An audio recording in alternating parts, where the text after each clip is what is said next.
오늘도 주님 안에서 승리하는 복된 하루가 되시기를 간절히 축원을 드립니다. 금세기 최고의 영화 중에 하나를 손꼽으라면 타이타닉이라는 영화를 아마 손꼽을 수 있을 겁니다.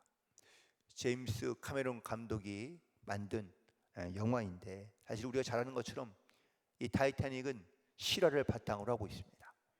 1912년 4월 15일에 이 런던항에서 출발한 이 타이타닉호는 당시에 가장 크고 가장 튼튼한 그러한 배로 만들어진 것이죠. 이 배에 약 한 2,200명이 타고 런던항에서 출발하여 뉴욕항으로 첫 항해를 시작하게 됩니다. 그런데 이 대서양을 건너갈 즈음 같이 주변에서 항해하던 다른 배들이 이 타이타닉호에다가 무전을 넣어줍니다. 앞에 빙산이 있으니 조심하라, 조심하라 라는 이런 무전을 받았다고 그럽니다. 그러나 무전사들과 그리고 또한 선원들이 이 경고를 무시합니다. 선장도 역시 보고를 받았지만 선장도 역시 대수롭지 않게 생각합니다. 이 배는 세상에서 지금 가장 크고 가장 튼튼한 배인데 설마 이 배가 무너지겠나, 아니면 이 배가 부서지겠나 라고 이렇게 생각한 것이죠. 또다시 무전이 왔습니다. 빙산을 조심하라, 우회하라 라고 이렇게 다른 곁에 있던 배들이 무전을 쳐줬지만 타이타닉호는 그냥 가기로 결정을 하고 그리고 빙산과 부딪히게 됩니다. 그런데 배 크기나 무게나 아니면 사실 배에 탔던 모든 인원들까지 가장 세계적으로 컸던 이 타이타닉호도 결국은 두 조각이나 바닷속에 가라앉고 맙니다. 그런데 2,200명의 승객 가운데 1,517명이 죽고 나머지만 살아남게 됩니다. 우리는 살아가면서 이 안전 불감증을 가지고 살아가는 경우가 상당히 많습니다. 조심해야 되는 것, 그리고 또한 주의해야 되는 것, 우리가 알긴 알지만 이렇게 그냥 대수롭지 않게 여기며 살아가다가 큰 사고를 당하는 경우가 있다는 것이죠. 건강도 마찬가지 아닙니까? 그래서 예방이 중요한 것이죠. 영적으로도 요즘 신앙인들은 이 영적인 불감증에 살아가고 있는 경우가 많습니다. 말씀을 깨닫고 이 말씀대로 순종해야 하지만 말씀을 따르지 않으며 혹은 또 말씀의 깨달음을 경히 여깁니다. 또 기도해야 하는데 기도하지 않습니다. 이런 영적 불감증에 갖고 있으면서도 우리는 괜찮아, 아무렇지 않아, 무슨 일이 생기겠나 라는 이러한 경계심을 우리가 갖지 못하며 근신하지 못함으로 깨닫지 못함으로 우리가 이 땅 가운데 살아가는 경우가 많이 있다는 겁니다. 오늘 본문에서 예수님께서 마지막 때에 대한 이야기를 말씀해 주십니다. 이 마지막 때에 우리가 어떤 영적인 자세를 가지고 살아가야 되는가 라는 이야기를 주실 때에 크게 두 가지인데, 하나는 조심하라 라는 말씀이고 두 번째는 깨어 있으라 라는 말씀입니다.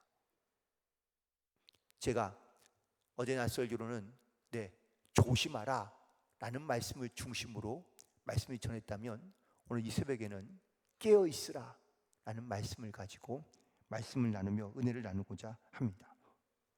제자들이 예수님께 와서 물었습니다. 마지막 때의 징조가 무엇입니까? 어느 때에 일어나겠습니까? 라고 묻자 예수님께서 그 징조들에 대하여 말씀하십니다. 나라와 나라가 대적하고 부모와 자식이 대적하고, 그리고 특별히 믿는 자들이 세상에서 내 이름 때문에 미움을 받을 것이다 라고 말씀하시면서, 그럼에도 불구하고 끝까지 견뎌야 한다라는 말씀도 주십니다. 그러나 제들 가운데 특별히 이 말씀을 들어도 그때가 언제 오는지 알 수 없는 제자들, 그때는 누구나 아는 것이 아니라 오직 하나님만 아신다고 말씀하고 있는데, 오늘 본문 32절에 있는 말씀입니다. 그러나 그날과 그때는 아무도 모르나니 하늘에 있는 천사들도 아들도 모르고 아버지만 아시느니라 라고 말씀하고 있습니다. 자, 그렇다면 아버지만 아시는 그날, 그때를 우린 과연 어떻게 분별할 수 있을까? 그래서 오늘 본문에 있는 말씀의 33절입니다. 주의하라, 깨어 있으라, 그때가 언제인지 알지 못함이라고 말씀합니다. 또 37절에 깨어 있으라, 내가 너에게 하는 이 말은 모든 사람에게 하는 말이라 라고 말씀하고 있습니다. 예수님께서 반복해서 강조하고 있는 말씀, 그건 바로 깨어 있으라라는 말씀입니다. 그렇다면 깨어 있으라라는 말씀은 과연 어떤 말씀입니까? 그건 바로 영원하신 하나님의 말씀을 붙들며 이 말씀을 따라 살아가야 한다는 것을 말씀하고 있습니다. 31절에 보니까 천지는 없어지겠으나 내 말은 없어지지 아니하리라 라고 말씀하십니다. 아무리 오랜 세월이 지나도 하나님의 말씀은 영원하다, 사라지지 않는다라는 말씀입니다. 불변의 말씀, 진리의 말씀을 붙잡고 우리가 이 세상을 분별할 수 있는 믿음의 지혜를 가지고 이 땅 가운데 살아가야 한다는 것을 말씀하고 있습니다. 세상에 우리가 갖고 있는 권세, 권력, 지위, 이런 것들은 영원하지 않습니다. 하나님께서 우리에게 잠깐 동안 주신 것들입니다. 그런데 사람들은 하나님께서 우리에게 주신 이런 제한된 능력들을 우리는 영원한 것이라고 착각하고 있다는 것이죠. 세상 것들은 영원하지 아니하고 오직 하나님의 말씀만 영원하다는 이 진리를 깨닫고 우리는 이 말씀을 의지하며 붙잡고 우리는 주님께 동행하는 삶을 살아가야 될 줄로 믿습니다. 하나님께서 우리를 부르시면 우리가 갖고 있는 모든 것들을 다 내려놓고 우리가 주님 앞에 나아갈 수밖에 없기 때문입니다. 그럼 우리가 무엇을 붙잡아야 하며 혹은 또 우리가 무엇을 의지하며 살아가야 됩니다. 변하거나 아니면 우리가 소유할 수 없는 것들을 붙잡고 살아가는 것이 아니라 영원하신 하나님의 말씀을 붙잡고 이 마지막 때에 깨어 있어 이 말씀을 따라 순종하며 나아갈 수 있는 저와 여러분이 되고 모든 성도들이 되기를 주님의 이름으로 간절히 축원을 드립니다. 그렇다면 우리는 왜 하나님의 말씀을 붙들어야 하는가? 이 말씀을 통하여 우리가 하나님을 알 수 있기 때문입니다. 말씀 속에 하나님의 뜻, 하나님의 섭리, 하나님의 계획, 이 모든 것들이 바로 이 말씀 안에 있기 때문인 것이죠. 우리가 말씀을 알지 못하면 우리가 하나님을 알 수 없고 하나님의 뜻을 분별할 수가 없기 때문입니다. 혹시 야구 좋아하십니까? 저는 야구를 좋아하는 편인데, 그중에서는 한화를 좋아합니다. 왜 갑자기 뜬금없이 한화이냐? 제일 잘 못하는 팀이라 그래서 응원하게 됩니다. 그런데 그 한화에 아주 유명한 투수가 하나 있습니다. 유현진이라는 투수인데 미국에서도 잘 던지던 투수가 한국에 와서 열심히 잘 던지고 있는데, 그런데 우리가 관심을 두지 않으면 이 류현진이라는 투수가 얼마나 잘 던지는지, 그가 얼마나 위력적인 투구를 하고 있는지, 사실 그가 누구인지 별로 우리가 관심이 없을 때가 많습니다. 단순히 TV로만 보고 알고 있는 공을 던지는 류현진 투수를 우리가 다 알기는 어렵습니다. 그렇다면 이 선수에 대하여 우리가 구체적으로 알기를 원한다면 어떻게 하면 좋을까요? 그 선수에 대하여 기사가 났던 모든 기사들을 우리가 한번 찾아서 읽어보면 그 선수가 얼마나 대단한 선수인지, 어떠한 선수인지, 혹은 어떠한 인간됨을 갖고 있는지 인터뷰를 통해서 우리가 더 그를 깊이 있게 알아갈 수 있지 않을까요? 신앙도 마찬가지입니다. 우리가 하나님을 알고 싶고 우리가 하나님을 알려 하는데 과연 우리가 어떻게 하나님을 알 수 있을까? 그냥 내가 듣는 것으로 혹은 보는 것으로만 알 수 있느냐? 아닙니다. 우리가 하나님의 말씀을 통하여 하나님이 어떤 분인지 깨닫고 우리가 그 하나님의 말씀을 통하여 하나님의 뜻과 섭리를 분별하며 우리가 주님의 영광을 위하여 믿음을 결단하며 나아갈 수 있게 되기를 간절히 소망합니다. 하나님은 세상을 통하여 당신을 드러내시고 나타내시기도 하지만 말씀을 통하여 하나님이 어떤 분인지를 우리 가운데 계시하고 있기 때문에 우리가 이 말씀을 내 발의 등으로 삼고 또한 내 길의 빛으로 고백하며 우리는 내 인생 가운데 이 주님의 말씀의 능력이 나타나는 복된 삶을 살아갈 수 있도록 우리가 깨어 있어 이 말씀 가운데 붙들러 또한 이 말씀을 통하여 영원하신 하나님과 동행하는 삶을 살아갈 수 있게 되기를 주님의 이름으로 간절히 축원을 드립니다. 그리고 깨어 있어야 한다는 것은 바로 영적으로는 육적으로는 다 깨어 있어야 한다는 말씀을 의미하고 있습니다. 오늘 28절 이후에 있는 본문에서 깨어 있으라 라는 말씀을 네 번이나 말씀하고 있는 것을 볼 수 있습니다.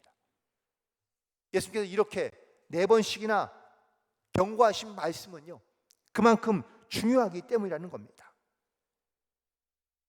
마지막 때에 대해서는 하늘에 있는 천사들도 아들도 알지 못하고 오직 하나님만 아신다고 말씀하고 있습니다.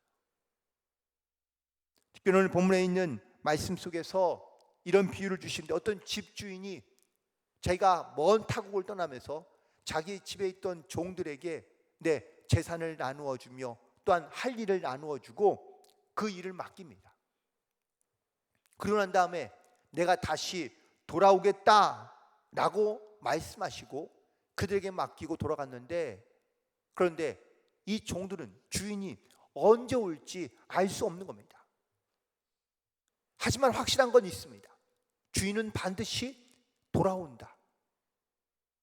돌아오신다는 약속을 하셨기 때문에 반드시 돌아올 것은 알지만, 확신하지만 그때가 언제인지 알 수 없으니 근신하며 깨어 있어야 한다는 것을 말씀하고 있는 것이죠.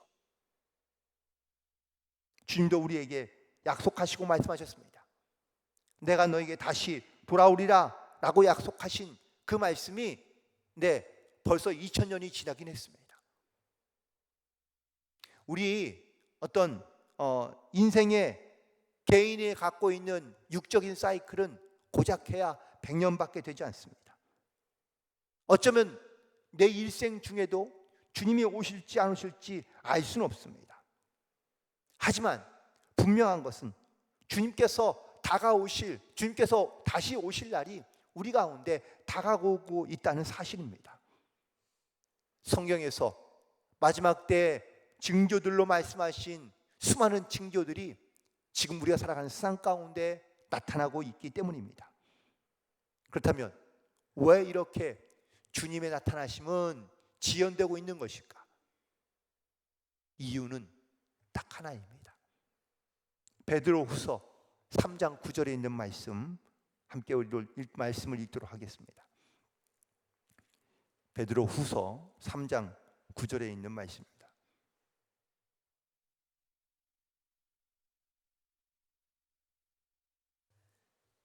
함께합니다.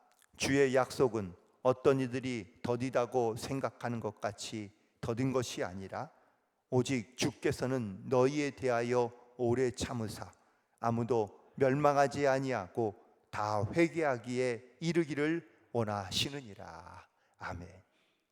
이게 바로 주님의 마음, 하나님의 마음인 것이죠. 주님이 다시 오신다면 분명 하나님의 심판도 함께 있을 텐데 그때 멸망하지 아니하고 다 회개하며 구원에 이르기를 원하시는 주님의 이 마음이 바로 예수님의 재림을 지연시키고 있고 더디게 오게 하는 하나님의 기다림의 시간을 말씀하고 있는 겁니다. 그렇다면 영적으로 깨어있다는 것은 무슨 의미일까? 그건 바로 영적인 싸움에서 반드시 승리해야 한다라는 것을 말씀하고 있는 겁니다. 우리가 마지막 때 믿음을 지키고 신앙을 따라 말씀을 따라 사는 것이 결코 쉽지 않습니다. 영적으로 깨어있어 기도하지 않으면 사랑과 영적인 싸움에서 우리가 악한 영들과 싸워 이기기가 어렵다는 겁니다. 내가 스스로 내 마음을 강하게 하고 담대하게 한다고 내가 사단의 유혹과 혹은 사단의 어떤 미혹 가운데 내가 과연 승리할 수 있을까? 아니요. 그럴 수 없다는 겁니다. 내가 가지고 있는 능력과 힘과 지식으로는 결코 우리가 영적 싸움에 승리할 수 없습니다. 영적 싸움에 승리하기 위해서 우리는 그래서 깨어 있어야 한다는 겁니다. 기도로 깨어 있어야 되며 말씀으로 깨어 있어야 우리가 이 영적인 싸움에 승리하며 나아갈 수 있는 줄로 믿습니다. 영적으로 깨어 있는 사람은 내가 하나님을 찾고 있으며 또한 영적인 하나님의 만남을 통하여 하나님의 능력을 힘입고 기도를 통하여 하나님과 교통함으로 말미암아 하나님께서 우리를 통하여 일하시는 역사하시는 놀라운 주님의 그 능력과 그리고 그 은혜들을 선포하며 우리가 무릎 꿇고 하나님 앞에 나아가야 상 가운데 무릎 꿇지 않을 수 있다는 사실을 반드시 기억하고 우리는 강하고 담대한 믿음을 가지고 이 마지막 시대를 하나님의 말씀과 그리고 기도와 영적인 무장을 통하여 승리하며 살아갈 수 있는 복된 성도들이 되기를 간절히 소망합니다. 에베소서 6장 18절에 있는 말씀에 보니까 모든 기도와 간구를 하되 항상 성령 안에서 기도하고 이를 위하여 깨어 구하기를 항상 인스며 여러 성도를 위하여 구하라고 말씀하고 있습니다. 마지막 때를 살아가는 성도 여러분, 우리가 이 때를 분별하고 조심할 뿐만 아니라 깨어 있어 기도함으로 영적으로 무장하여 하나님의 말씀의 권세와 능력을 가지고 오늘도 주님의 주신 이 땅 가운데 사명을 감당하며 이 세상에서 믿음으로 승리하며 하나님께 영광을 돌리는 복된 하루가 되시기를 주님의 이름으로 간절히 축원을 드립니다. 기도하시겠습니다.